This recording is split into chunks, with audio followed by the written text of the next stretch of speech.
MZTV. Boy, the word lust has really gotten a bad rap. Someone in the comments yesterday said all lust is sin. Well, that is simply not true. Not even close to being true, because lust simply means desire. In fact, in the concordant, now there are good desires and bad desires. There are good lusts and bad lusts. The problem is, even in the concordant version, it's a hangover from Baal-Peor. They have taken one Greek word, epithumio, and translated it 4 different ways. If I want that kind of confusion, I'll read the King James Version.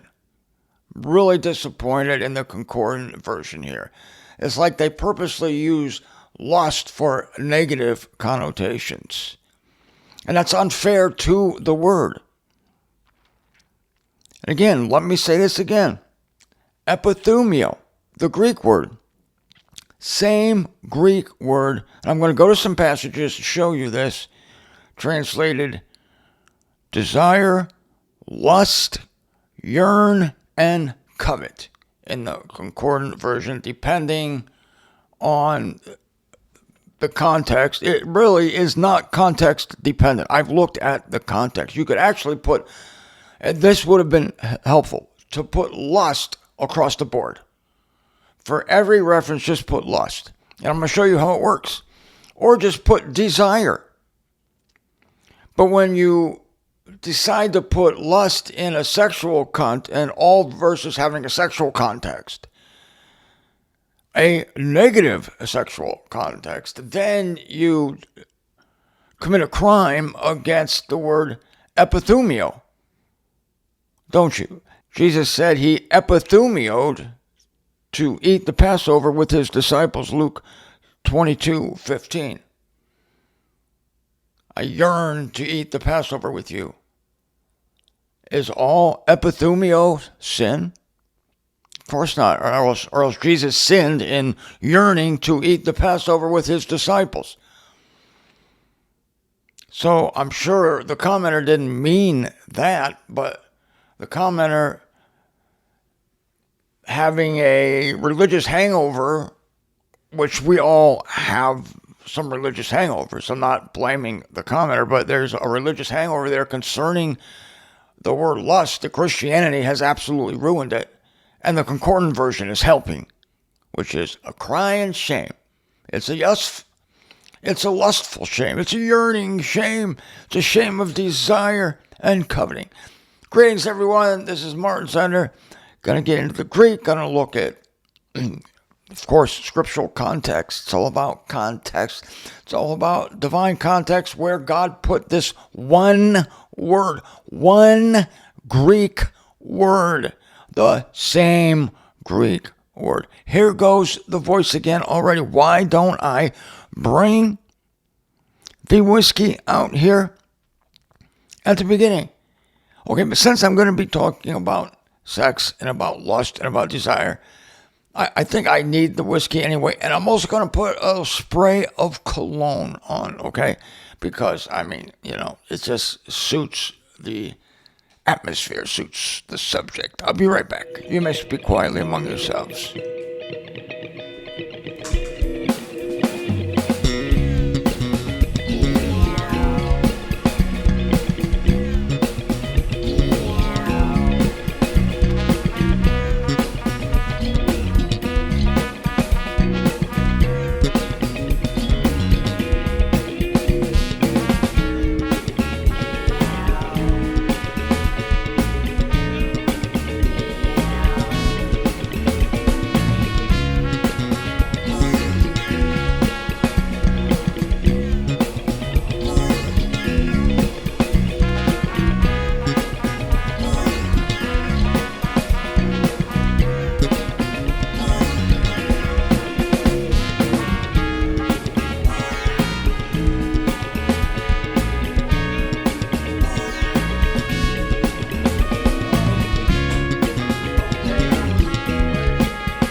we are situated, ladies and gentlemen.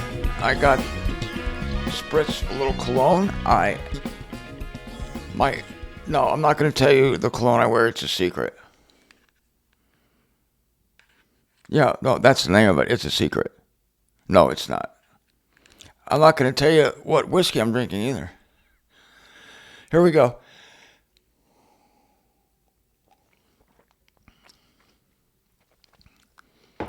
Instant cure.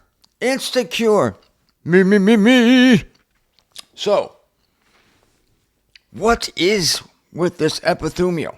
Another aspect of this topic I want to investigate is there was a little bit of discussion yesterday. So I'm just giving you the highlights that I'm going to dig down in.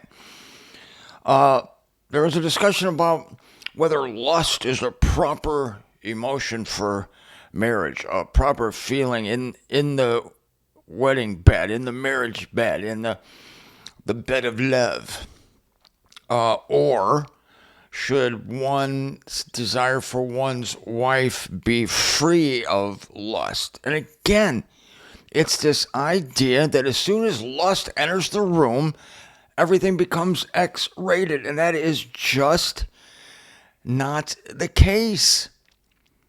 I mean, let's say, just for argument's sake, that lust is super desire, and that there's regular desire and super desire. And let's say, and I know some people think, and the commenter, one of the commenters thought that this having a super desire was wrong. Like, lovemaking with your wife should be very godly, very loving, and there's no doubt that it should be instigated by feelings of love and devotion. And I was going to say desire, but desire is the same as lust. It's the same. So, of course, you have a desire for your spouse. But suddenly, when we call it lust, then it becomes evil, it becomes bad. Just like really the word sex becomes evil and bad. You don't have sex with your wife, you make love. Because that is pure and holy. To make love is pure and holy. To have sex, that involves lust. Sex and lust go hand in hand. Love making and desire go hand in hand. But it's all the same. But I admit that this can be problematic because men feel guilty. Listen to this. Men feel guilty when they lust for their wives. And wives make them feel guilty for lusting for them. Because there is supposed to be a distinction between lust and love. But I think I learned this from Paul Harvey, who said that the parts of the brain that comprehend or that process love are very close, right next door to the part that processes lust. So a lot of men can't distinguish between love and lust. It's a problem. But you really don't consider it a problem when you think of the word desire, because love and desire should go hand in hand. But again, lust is desire and desire is lust. So my feeling on this, and that's all it is just my opinion, is you can't separate lust from lovemaking. Because I just, when you're making love to your spouse, it's, if you think of it as some holy, like the Catholic Church gives it this holy sacramental type aura about it. How does anyone really get aroused along that line without a little bit of, can I say it? I can and will, lust. But I know some women will not wear certain things in the bedroom because they don't want their husbands to start to lust. They want soft, smooth, desire, style, lovemaking. And it's beautiful. There's nothing wrong with that. But, uh, but, but I think that lust very much belongs in that bed, and I don't think it's right to separate it. Now, you could, it's possible, of course, obviously, it's possible to have lust for someone without loving them. And it's also possible to love someone without lusting for them. But what a cocktail to have them both, I think. And again, it's just because this word has gotten such bad reputation by the Christian religion, i.e., Baal-Peor, the god of the Christian religion, in my opinion, who has caused the human race in general to obsess over sex, and Christians especially hate lust. They think lust is always evil. And even one of our commenters, very smart person, said all lust is sin. It can't be, because you're talking about the Greek word epithumio. It's just desire. Now, if we go to Matthew 13:17, here's what I'm talking about. Matthew 13:17. For verily I am saying to you that many prophets and just men yearn to perceive what you are observing and perceive not, and to hear what you are hearing and hear not. They yearn to perceive what you are observing. I would love to see the word lust here. They lust. Just men lust to perceive. Or why not just put desire? Just men desire to perceive what you are observing. Well, yearn is a stronger word, but it's the same Greek word. The same Greek word. Make a desire if you want to be kind of banal about it, if you want to be a little boring. If you want to be exciting, just put lust there, and it's in a good context. Many prophets and just men lust to perceive. Think of it as a strong desire. But again, it's the same word. Luke 22, verse 15. And he said to them, Jesus said to them, with yearning, I yearn to be eating this Passover with you before my suffering. With yearning. Doesn't lust work here? I think maybe desire works more. I desire. In fact, if it had been desire across the board, and we're going to get to a passage where it's translated lust, Matthew 5:28, but I think actually now that I'm going through these verses with you, I think desire should be the right translation across the board. Acts 20, verse 33.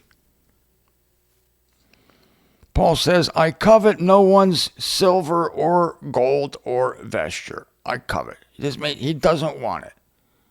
Why not just make this desire? I desire no one's silver or gold or vesture. Or if you want the stronger word, it sounds stronger anyway, because of the connotations it has suffered over the years. Why not just say lust? I have lusted after no one's silver or gold. That works. Now I'm starting to change my mind and I think there should be lust across the board. Why not? Many of the prophets lusted to look into these things. I have not lusted over anyone's gold or silver or vesture. Jesus says, I am lusting to eat the Passover with you. I like it.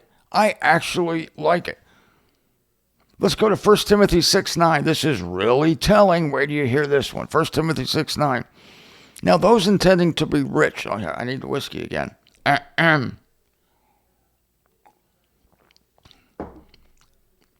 Timothy 6:9. Look at that, boy. Turning into a radio broadcaster here. Now, those intending to be rich are falling into a trial and a trap and the many foolish and harmful desires which are swamping men in extermination and destruction. Foolish and harmful desires. Okay, same word, epithumio. What does this tell you? Let's change it to lust. Completely legitimate. Now, those intending to be rich are falling into a trial and a trap in the many foolish and harmful lusts which are swamping men in extermination and destruction. I like this. Why? Because if there are foolish and harmful lusts, it would also mean that there are wise and edifying lusts. There are good lusts. There have to be, because it's the same word. Now let's go to, it's the same word in the Greek, epithumio. So now we go to Matthew 5. You see my point, though. Foolish and harmful desires. Everyone knows that there are foolish and harmful desires, but there are good desires. Paul talks about, in another one of these contexts, a man who desires the supervision, desires an ideal thing. He desires it. He wants it. What if we used lust there, to lust after the supervision? You see, it's only because of the taint of culture, the taint of Satan, the taint of Baal-Peor, the taint of Christianity, and these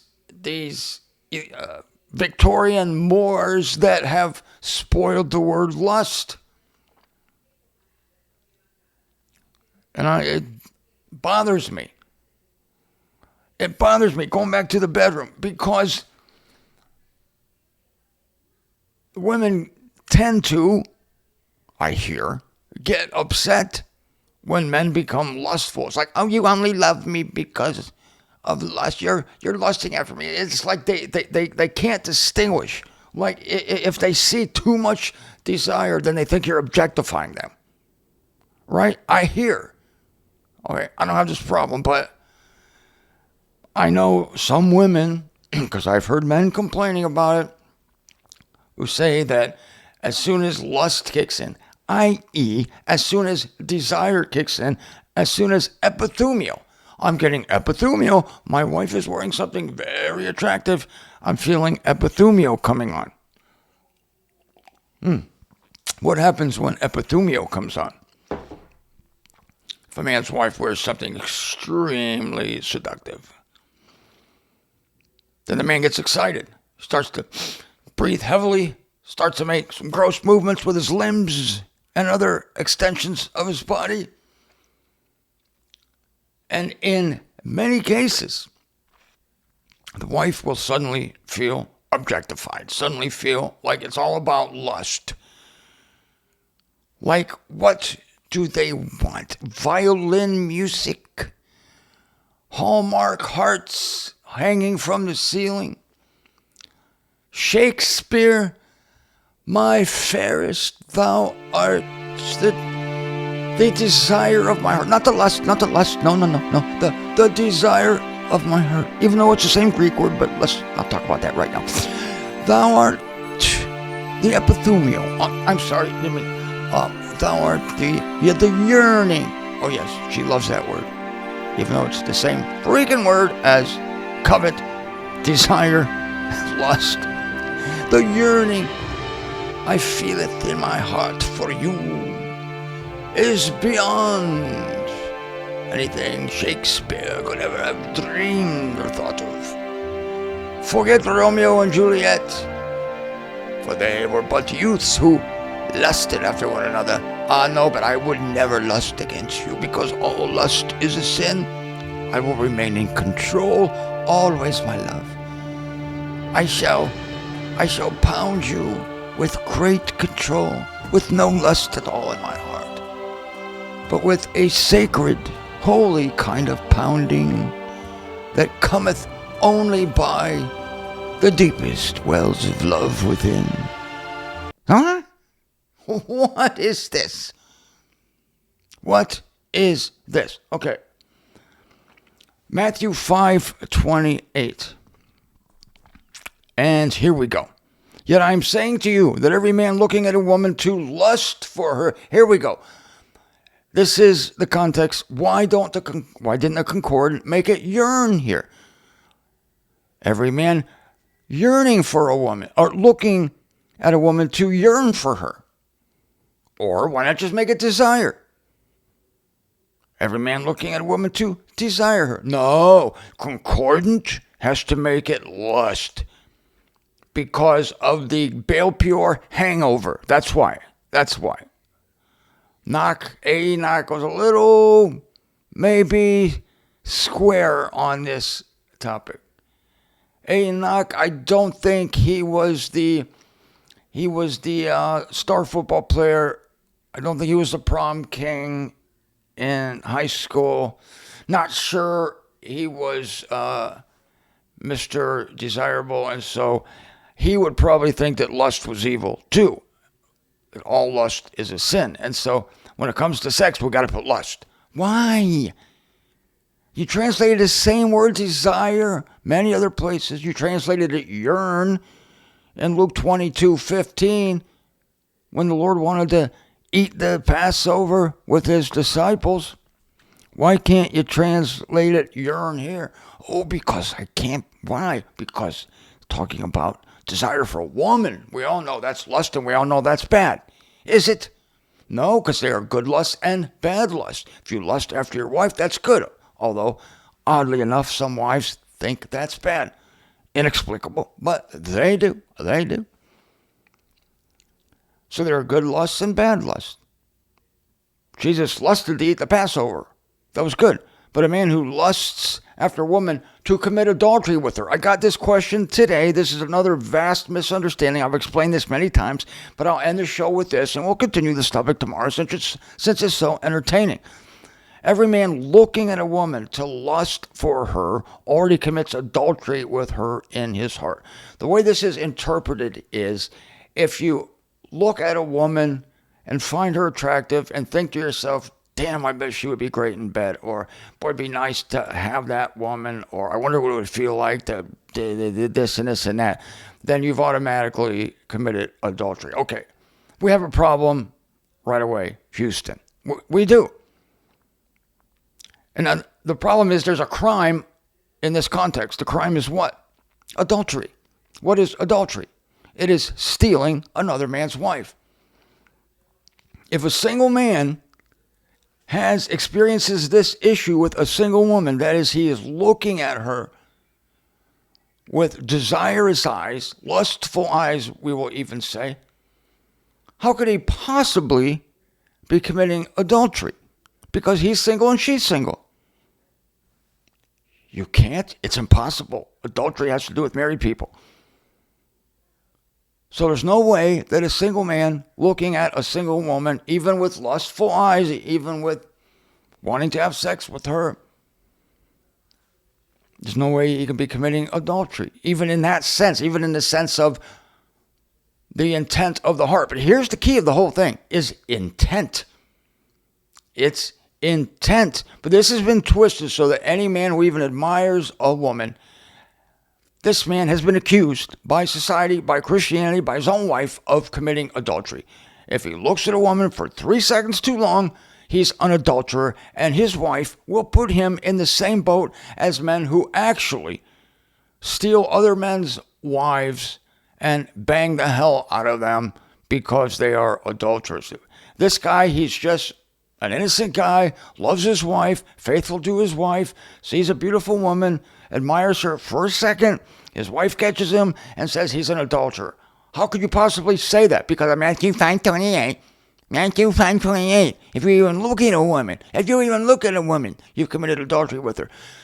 That is a sin. That is a terrible sin. And any woman that has ever done that, I would like you to repent of it and apologize to your husband, because you have put him in the same category as men who climb into the windows of other people, steal other men's wives, and actually do the deed with them. And that is not fair. That is a sin. That is evil. And that has ruined marriages. Here's the thing. There must be intent. It's looking at a woman with lust, with desire, with a yearning to commit adultery. The crime of the context is adultery, which cannot be committed between two single people. There's a crime in the context, adultery. Jesus is saying that a man who decides that he is going to commit adultery with his next door neighbor, Jane, who's married to John. Jane and John living next door. John's on a business trip. He's made an arrangement. He's going to go over to Jane's house and he's going to do the deed. He's going to steal this woman from her husband. And he gets ready to do it. The night is set. His own wife is gone. John's gone. And so he tiptoes over to the house. And as he begins to knock the secret code knock on the window, a car comes into the driveway. It's John. Oh my God. His flight was canceled. So the guy races back to his house and says, thank God I didn't commit adultery. Jesus said, yes, you did. You lusted to commit adultery. You looked at her with the intent to commit adultery. You only lacked opportunity. Thinking about doing it is the same as doing it. With the intention to do it. And again, you only lacked opportunity. To take this verse and to say that a man who looks at a woman appreciatively, and even, let's say, okay, he looks at her and says, damn, that would be a fine lay. Damn. Is that man sinning? No. No, he's not. If he says, man, I bet she would be a great lay. And then he says, you know what? Starts making plans, starts talking to her, goes after her, pursues her, finds out when her husband is out of town, and then never does the deed because he lacks opportunity because the husband comes home at the last minute. Jesus is saying that intention is as good as doing it because you intended to do it. So, my God, how Scripture is twisted. Oh, how Scripture is twisted by really evil women who have been deceived by the deceiver, by Satan, by Baal-Peor, by the Christian religion to condemn men who have no business at all being condemned. Hey, we're all only human.